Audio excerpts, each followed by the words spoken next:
Wush, wush, wush. Wah, keren banget ya formasi pesawatnya. Bisa bermanuver sambil atraksi gitu. Tim aerobatik Jupiter ini merupakan kebanggaan TNI Angkatan Udara. Dibentuk sejak tahun 1996, tim aerobatik Jupiter sudah sering berpartisipasi di berbagai ajang dirgantara nasional maupun internasional. Pesawat yang digunakan yaitu KT-1B Wongbi buatan Korea Selatan. Jenis pesawat ini pas banget dibuat bermanuver atau beraksi meliuk-liuk, menukik dan berputar saat di udara. Pesawatnya termasuk ringan, tapi nggak bikin penerbangnya terbanting ketika bermanuver di langit. Ketinggian pesawat sebenarnya bisa sampai 35.000 kaki. Kira-kira 10.000 kilometer. Kayak bolak-balik Jakarta Papua 3 kali lebih deh. Tapi setiap kali terbang cuma dibatasi sampai 25.000 kaki saja. Ketika di pesawat, pilot harus selalu koordinasi dengan bagian ATC atau Air Traffic Controller. Selain itu, antar penerbang juga bisa saling berkomunikasi.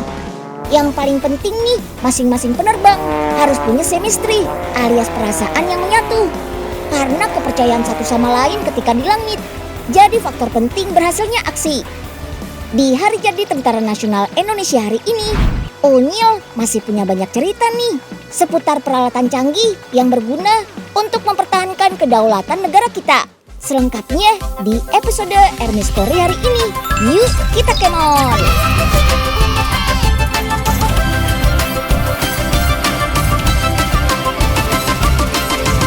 Si Unyil, yuk kita kemon!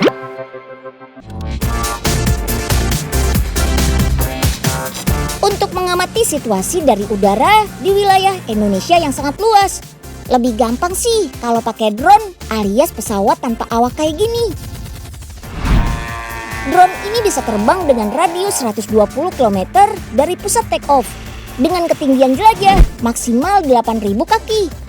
Sebelum menjalankan misi mata-mata, pusat pengendali telah menyusun rencana rute terbang terlebih dahulu.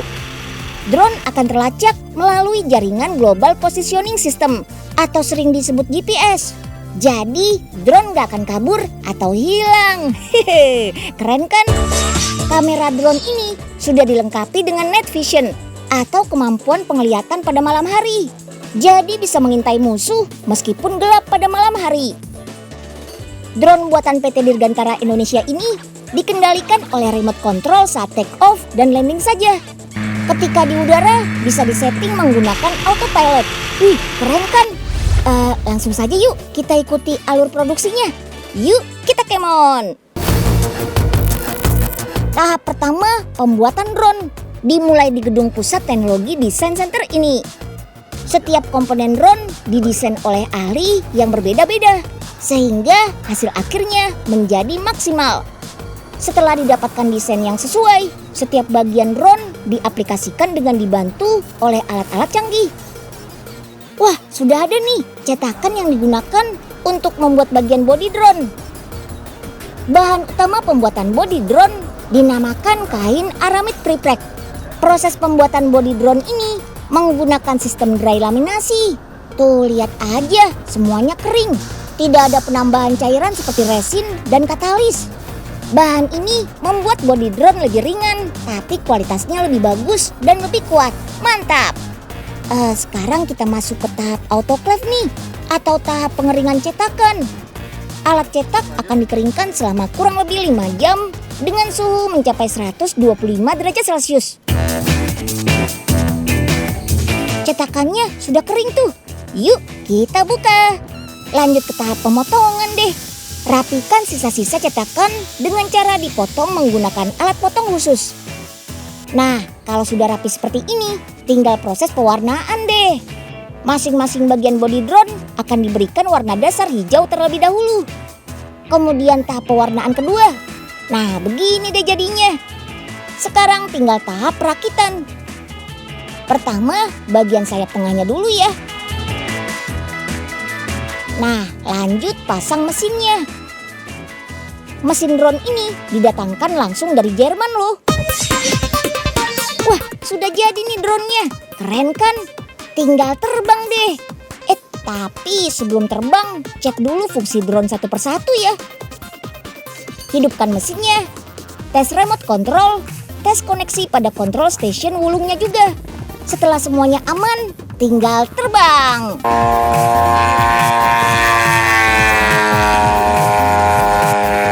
Wah, kalau wilayah Indonesia diawasi dengan drone kayak gini, negara kita makin aman deh nih. Mantap!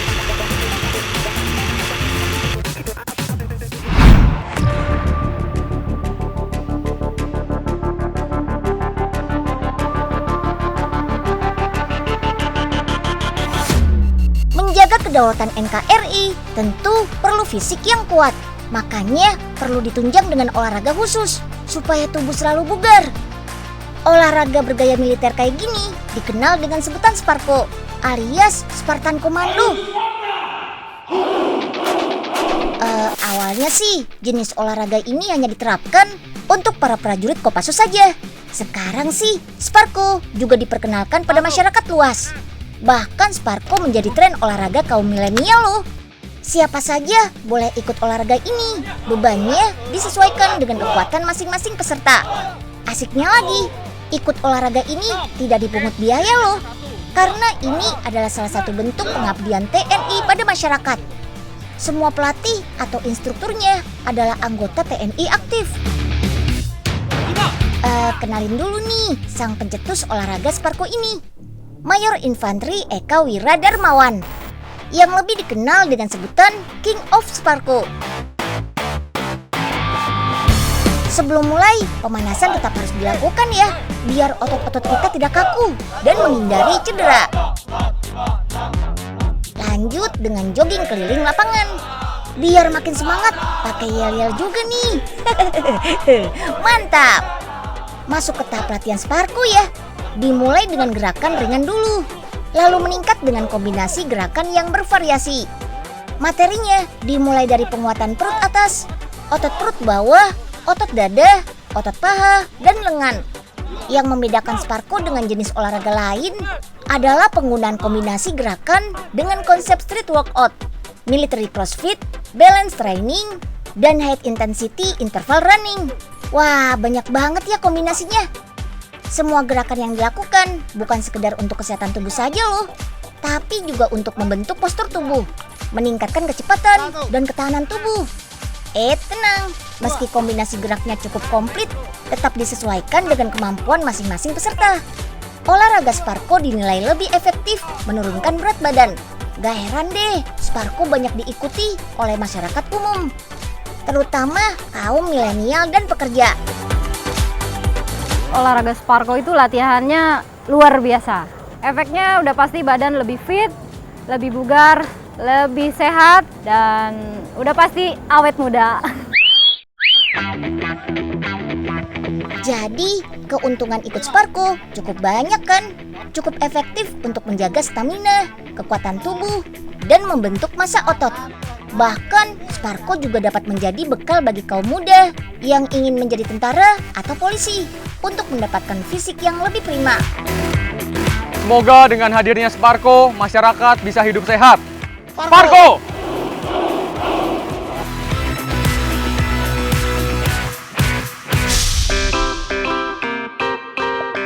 Wow, akhirnya ramuan mujarab Profesor jadi juga. Wah, ramuan apaan tuh, Prof? Sini, Oga cobain. Aduh, Pak Oga, jangan sembarangan. Nanti kalau gagal gimana? Wow, nggak apa-apa, Nyil. Kalau Pak Oga mau coba, ya silahkan aja.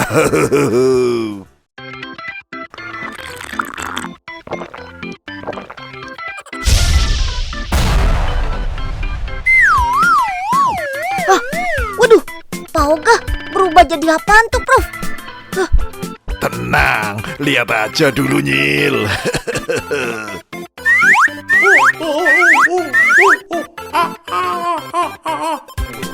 Waduh, kok suaranya mirip keras sih, Prof? Nah, betul, Nyil. Itu adalah ramuan super kera. Loh,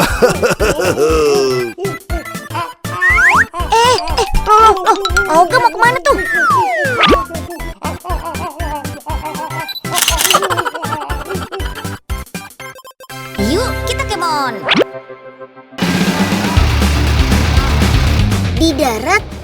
Nasional Indonesia juga punya kendaraan tempur canggih nih. Dua kendaraan tempur buatan Indonesia ini bernama Komodo dan Anoa, yang namanya diambil dari satwa endemik Indonesia. Jalan ekstrim mampu dijelajah kedua kendaraan tempur ini. Jalan dengan bebatuan besar, jalan dengan kemiringan 30 sampai 45 derajat berhasil dilewati. Wih, benar-benar kendaraan tangguh yang sesungguhnya ya. Ayo, Unyil ajak berkeliling menggunakan kendaraan tempur buatan PT Pindad di Bandung, Jawa Barat. Yuk, kita kemon! Pertama, kita kenalan dulu nih sama Panzer Anoa tipe EPC, Armor Personnel Carrier. Ketika berperang, Panzer Anoa ini berfungsi untuk membawa pasukan, peralatan, serta logistik seperti bahan bakar dan amunisi. Kapasitasnya bisa membawa 10 orang personil di bagian belakang, beserta 2 orang di bagian depan termasuk pengemudi.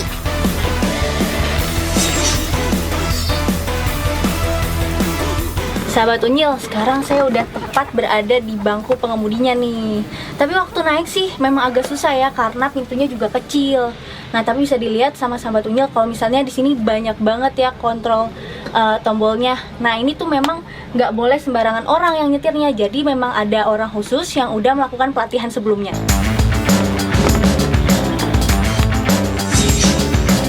Selain bisa memantau lewat jendela, pasukan juga bisa memantau lewat manhole.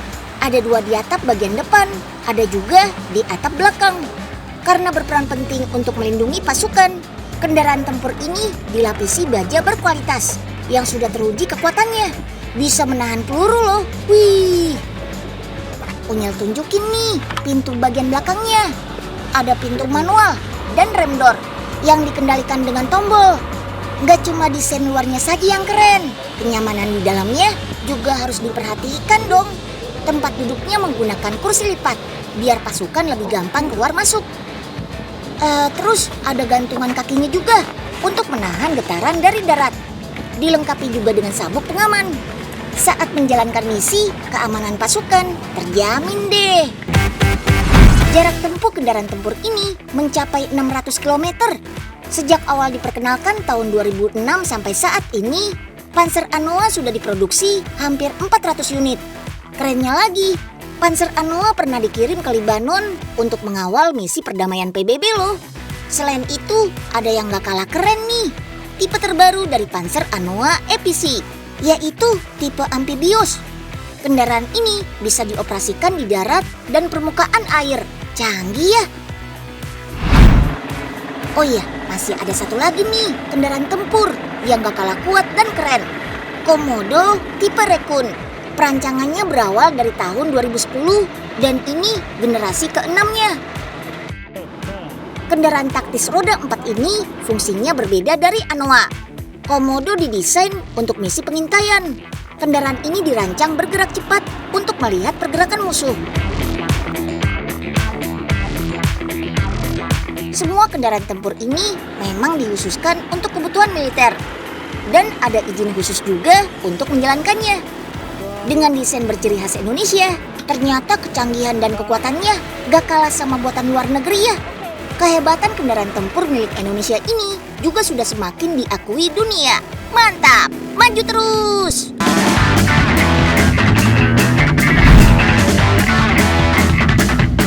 Sebagai negara kepulauan yang 2/3 wilayahnya adalah lautan, peralatan TNI Angkatan Laut gak boleh ketinggalan zaman dong ya, supaya laut kita aman. Nah, kenalin nih kapal perang milik TNI Angkatan Laut Indonesia. Namanya Kerambit, jenis kapal cepat rudal dengan kemampuan tempur cepat dan manuver tinggi. Kapal cepat rudal Kerambit ini punya keunggulan dibanding kapal perang lainnya. Bodi kapal perang ini tipis dan ringan, tapi sangat kuat. Lincah di tengah laut, tapi bisa tetap stabil. Jadi anti kapal oleng kapten. Selain itu, materialnya pun didesain spesial loh, supaya nggak mudah terdeteksi radar sensor kapal lain. Wah, tuh lihat bajanya besar banget ya. Lempengan baja untuk bagian bodi kapal bisa disambung-sambungkan sesuai pola. Nah, yang lagi dibuat ini bagian atas kapal. Bentuknya mirip kayak satelit, radar komunikasi, dan sensor. Unyil sering lihat nih di film yang ada kapal perangnya. Dan kalau yang di sana, mereka lagi bikin bagian kemudi untuk mengendalikan kapal. Wah, lihat tuh, yang itu lagi menyambungkan bodi samping kapal. Semuanya dirakit dan disusun dulu sebelum ditutup sama bodi kapal yang tadi dilas.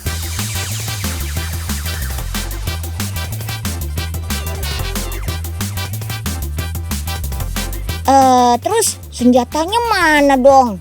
Ah, kalau itu sih rahasia, biar nggak ketahuan musuh dong.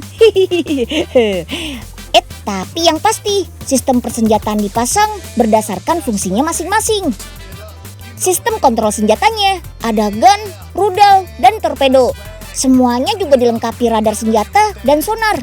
Jadi kalau ada ancaman dari darat, udara, atau dalam laut sekalipun, kapal kita sudah punya senjatanya. Keren kan?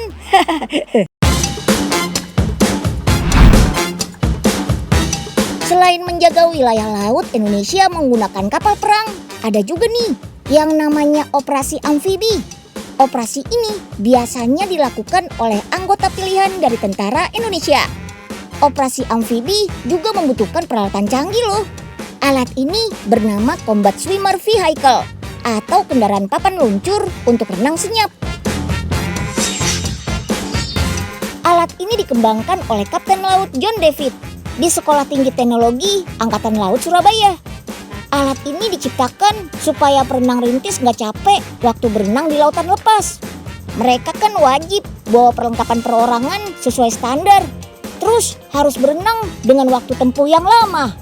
Biar nggak kelelahan, dibuat deh papan luncur ini. Papan luncur ini bergerak pakai mesin motor. Tapi hebatnya mesinnya ini anti bising alias senyap banget. Sunyi sepi gitu deh. Karena alat ini digunakan untuk renang menyusup, jadi nggak dilengkapi senjata. Tapi papan luncur senyap ini sudah dilengkapi dengan katup yang berfungsi untuk menenggelamkan kapal kalau ketahuan sama musuh. Canggihnya lagi, papan luncur ini bisa mempercepat pelaksanaan renang rintis dibandingkan renang secara manual loh. Kecepatannya bahkan bisa 2 kali lipat. Tapi tetap ya, kecepatannya harus disesuaikan sama kondisi cuaca dan juga ombak. Nah, gimana? Keren kan inovasi teknologi papan luncur ini? Alat ini diharapkan bisa membantu menjaga kekuatan dan pertahanan laut Indonesia. Emang bener deh, kalau lagi nyantai gini, enaknya ya mancing di pinggir danau. Wah, tolong, tolong. Hah, waduh, gawat. Pak Oga nggak kenapa-napa kan? Iya Den, untung aja tadi ada kapal lewat. Pak Oga belum sempat bilang makasih nih sama nakodanya. Nggak ada Pak nakodanya. Soalnya kapalnya bisa jalan sendiri tanpa ada yang ngendaliin. Oh, zaman sekarang makin canggih ya Den. Kapal aja udah bisa jalan sendiri.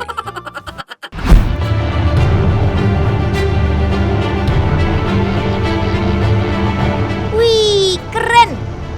Ada yang tahu nggak ini helikopter apa? Ini adalah helikopter jenis AH-64 Apache. Heli tempur andalannya Angkatan Darat Amerika Serikat. Heli Apache pertama kali digunakan dalam pertempuran selama invasi ke Panama tahun 1989. Setelah itu, AH-64A Apache dan AH-64D Apache Longbow memainkan peran penting dalam beberapa perang di Timur Tengah. Selain itu, heli yang namanya diambil dari nama suku Indian Amerika ini juga dirancang sebagai kendaraan tempur yang bisa digunakan saat siang ataupun malam hari.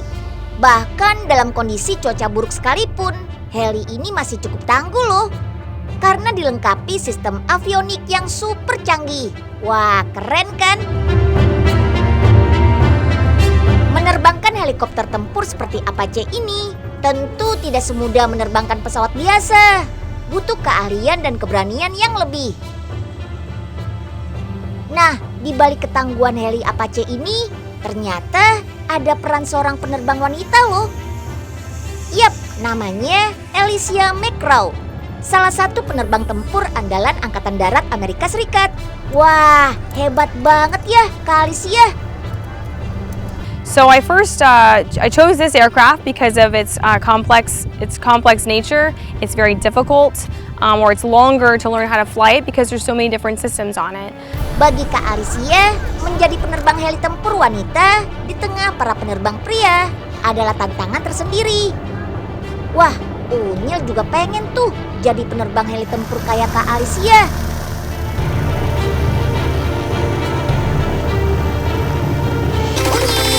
Yuk kita kemon. Menjaga keutuhan NKRI bukan tugas TNI saja ya. Kita juga harus berperan menjaga kedamaian di dalam negeri. Oke, Unyil ucapkan selamat hari jadi untuk Tentara Nasional Indonesia. Tetap jaya di darat, laut, dan udara.